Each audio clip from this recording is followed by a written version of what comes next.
بسم اللہ الرحمن الرحیم تبت یدا ابی لہب وتب ما اغنی عنہ مالہ وما کسب سیصلی نارا ذات لہب وامرأته حملۃ الحطب فی جیدہا حبل من مسد۔ السلام علیکم میری فیملی، سب لوگ کیسے ہیں؟ امید ہے آپ لوگ ٹھیک ہوں گے اور بہت خوش ہوں گے۔ آج ہم پڑھیں گے سورۃ اللہب۔ یہ مکی صورت ہے اور یہ صورت نمبر 5 ہے۔ اس کا ترجمہ آپ سب کو پتہ ہے اور یہ سامنے آ بھی رہا ہے۔ اس میں ابو لہب اور اس کی بیوی کا ذکر کیا گیا ہے، اس کو عذاب کا ذکر کیا گیا ہے۔ لیکن ایسا انہوں نے کیا کیا ہے جس کی وجہ سے اللہ نے ان کو دنیا میں ہی عذاب کا اعلان کر دیا اور پھر ان کو ایگزیکٹ وہی عذاب دیا جو اللہ تعالیٰ نے اس صورت میں فرمایا۔ تو اب اس صورت کو ہم ورڈ بائی ورڈ پڑھتے ہیں، پھر ہمیں سمجھ آئے گی اور میں ساتھ کے ساتھ آپ کو اس کی تھوڑی سی ہسٹری بھی بتاؤں گی۔ میرے چینل کو سبسکرائب کریں، لائک کریں اور پلیز شیئر کریں اور مجھے سپورٹ کریں تاکہ میں اس طرح کی ویڈیو بناتی رہوں، ٹھیک ہے؟ اب ہم اس کو ورڈ بائی ورڈ پڑھتے ہیں۔ تبت ٹوٹ گئے، یدا دونوں ہاتھ، ٹھیک ہے؟ اب یہاں ہاتھ سے مراد ایکچول والے ہاتھ نہیں ہیں جو ہمارے ہاتھ ہیں، یہاں ہاتھ سے مراد کوشش ہے، طاقت ہے، منصوبے ہیں، پلاننگ ہے، ٹھیک ہے؟ ابی لہب، ابو لہب کے، وتب اور وہ، وا اور تب ہوتا ہے ہلاک ہونا، برباد ہونا، ٹھیک ہے؟ ابو لہب کے دونوں ہاتھ ٹوٹ گئے اور وہ ہلاک ہو گیا۔ اب اگر ہم آج کی دنیا میں دیکھیں، نعوذ باللہ مطلب جس کے 2 ہاتھ نہیں ہوتے تو ہم وہ معذور ہوتا ہے، لیکن وہ ہلاک نہیں ہوتا، لیکن وہ برباد نہیں ہوتا، اس کے پاس کچھ اور ایبلٹیز ہوتی ہیں اس کو کم آؤٹ کرنے کے لیے، اپنی اس کمی کو پورا کرنے کے لیے اللہ تعالیٰ اس کو کچھ اور دے دیتے ہیں۔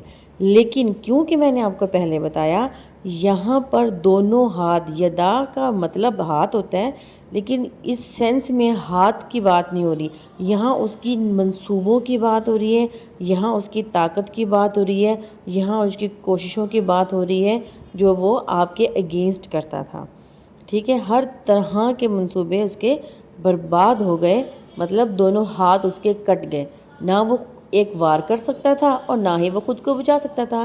بیسیکلی ہمارے 2 ہاتھ اسی لیے ہی ہیں، ایک سے ہم خود کو بچائیں اور ایک سے ہم وار کریں۔ اگر ہم جنگ کی میدان کی بات کریں تو ہمارے دونوں ہاتھ کا مقصد یہی ہے کہ ایک سے وار اور دوسرے سے اپنا بچاؤ، لیکن اللہ نے کیا کیا، اس کے دونوں ہاتھ ہی توڑ دیے، مطلب نہ وہ وار کر سکتا تھا نہ ہی وہ خود کو بچا سکتا تھا۔ نیکسٹ ہے ما اغنی عنہ مالہ وما کسب، ما نہیں۔ اب ہم نے پچھلی آیتوں میں لا کو پڑھا تھا، لا کو ہم نے استعمال کیا تھا نہیں کے لیے، اب یہاں ہم ما کا استعمال کر رہے ہیں، مطلب یہ پاسٹ سینٹینس ہے۔ پاسٹ سینٹینس میں ہم ما استعمال کرتے ہیں نہیں کے جملے کے لیے، نفی کے جملے کے لیے، اور جب ہم حال اور مستقبل کی بات کرتے ہیں وہاں ہم لا کا استعمال کرتے ہیں کہ لا نہیں، یہ نہیں ہوا، یہ نہیں ہوگا، ٹھیک ہے؟ جیسے ہم قل یا ایھا الکافرون میں ہمیں پڑھا تھا لا کا استعمال ہوا تھا، اب یہاں پہ ما کا استعمال ہو رہا ہے، گزرے ہوئے وقت کی بات ہو رہی ہے۔ اب یہاں پہ یہ بھی ایک بات ہے کہ ان کی زندگی میں ہی یہ آیت نازل ہو گئی تھی، ان کے سامنے ہی، تو تب وہ اور مذاق بناتے تھے کہ کب ٹوٹے ہیں میرے ہاتھ؟ اللہ کہتا ہے ہاتھ ٹوٹ گئے ابو لہب کے، میرے ہاتھ تو سلامت ہے، اور اسی طرح اس کی بیوی بھی اتراتی تھی کہ کہاں میں برباد ہوئی ہوں، میں تو صحیح سلامت ہوں، ٹھیک ہے نا؟ تو ان کی زندگی میں ہی یہ آیت نازل ہو گئی تھی، ٹھیک ہے؟ پھر بھی وہ کیا کہتے ہیں ہدایت نہیں پا رہے تھے۔ تھوڑی سی ہسٹری اس کی میں آگے آپ کو بتاتی ہوں، ابھی ورڈ بائی ورڈ کو سمجھ لیتے ہیں۔ اب انہ مالہ، مال، وما کسب، کمایا۔ اب مال ہی تو کماتے ہیں ہم، لیکن یہاں پہ مال کا بھی ذکر ہوا ہے اور کمایا کا بھی ذکر ہوا ہے، ٹھیک ہے؟ یہاں پر ہماری ایک نبی کی حدیث ہے جو ہمیں یہاں پہ سپورٹ کرتی ہے۔ آپ صلی اللہ علیہ وسلم فرماتے ہیں کہ انسان کی سب سے بہترین کمائی اس کی اولاد ہے، تو اسی لیے یہاں پر مال اور کمائی دونوں کا ذکر ہوا ہے، نہ اس کا مال اس کے کام آیا اور نہ ہی اس کی اولاد اس کے کام آئی، ٹھیک ہے؟ یہاں کمایا سے مراد اولاد ہے۔ اس کے بعد ہے سیصلا نارن ذات لہب، سیصلا ہوتا ہے ان قریب داخل ہونا، کہیں کہیں جانا، نارن آگ، ذات اللہب، ذات مطلب اٹ سیلف، لہب ہوتی ہے شعلہ، لہب کا مطلب ہوتا ہے شعلہ۔ اور یہاں پہ بات میں بتا دوں گی، جو ابو لہب ہے نا، ان کا جو نام ہے وہ تھا عبد الاعزا، لیکن اس کا فیس جو تھا نا وہ ریڈ تھا اور چیکس بالکل ریڈ ہوتے تھے شعلے کی طرح، تو اس لیے اس کو ابو لہب کہتے تھے، اس لیے یہاں پر بھی ابو لہب کا ذکر ہوا، لہب ہوتا ہے شعلہ۔ تو ان قریب وہ دوزخ کی آگ میں داخل کیا جائے گا جو خود جل رہی ہے، شعلے مارتی ہوئی آگ، ٹھیک ہے، ذات لہب مطلب خود سے جلنا۔ اس کے بعد ہے وَامْرَأَتُهُ حَمَّالَةَ الْحَطَبِ۔ اچھا یہاں پر ایک چیز نوٹ کرنے والی ہے، جب آپ نماز پڑھتے ہیں نا، اس میں آپ نے نا ایسے نہیں پڑھنا وَامْرَأَتُهُ حَمَّالَةَ الْحَطَبِ، ایسے نہیں پڑھنا، آپ نے پڑھنا ہے وَامْرَأَتُهُ حَمَّالَةَ الْحَطَبِ۔ یہ بہت وزنی ورڈ ہے، ہمّا، اس میں آپ نے زور دینا ہے، ٹھیک ہے، اور پھر پڑھنا ہے۔ ایک دفعہ ہمارا یہ اردو والا کانسیپٹ کلیئر ہو جائے، پھر انشاءاللہ تلفظ پہ بھی آئیں گے، لیکن جو ضروری تلفظ ہیں وہ میں آپ کو ساتھ کے ساتھ بتاتی رہوں گی، تو آپ نے اس پہ وزن دے کر پھر آگے پڑھنا ہے۔ اب یہاں پہ بات آ جاتی ہے وَأَمْرَاتُهُ، مطلب اس کی بیوی، یعنی جمیل۔ اچھا اب جمیل کا نام بھی عروہ بن حرب تھا، ٹھیک ہے، اب کیونکہ یہ بہت حسین تھی، مکہ کی سب سے حسین خاتون تھی یہ، تو اس لیے اس کا نام تھا جمیل۔ حمالۃ الحطب، اٹھانے والی، ہمہ مطلب وزن اٹھانے والی، لکڑیاں اٹھانے والی ہوگی۔ عذاب اس کو یہی دیا گیا تھا کہ یہ دوزخ میں اپنی ہی آگ کو خود بھڑکائے گی، ٹھیک ہے، اور اس کی بیوی بھی اٹھانے والی ہوگی لکڑیاں یعنی کہ ایندھن۔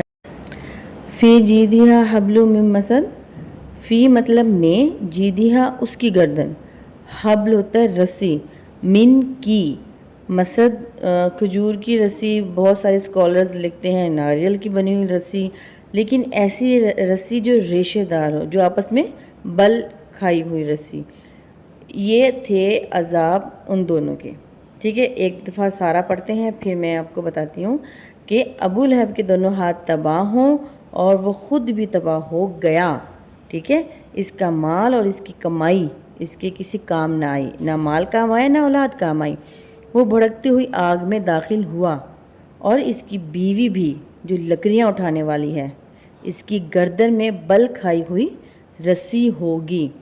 جب یہ آیت نازل ہوئی تو ان دونوں نے بڑا مذاق اڑایا، اللہ ہمیں آگ کا عذاب دے گا، کہتا ہے میں لکڑیاں اٹھاؤں گی اپنے سر پر۔ ان کا یہی مذاق ایک دن سچ ثابت ہو گیا، ٹھیک ہے۔ ہوا کیا، ایک صبح آپ صلی اللہ علیہ وآلہ وسلم صفا پہاڑی پہ چڑھ رہے تھے۔ یہ وہ پہاڑ تھا جہاں سارے گاؤں کے لوگ، جس نے کوئی امپورٹنٹ بات کرنی ہوتی تھی وہ اس پہاڑی پہ کھڑا ہو کے بات کرتا تھا، ٹھیک ہے، اور سب لوگ سنتے تھے۔ تو آپ اس صبح اس صفا کی پہاڑی پر گئے اور سب لوگوں کو آواز دی کہ لوگوں میری بات سنو۔ سب لوگ اکٹھے ہو گئے۔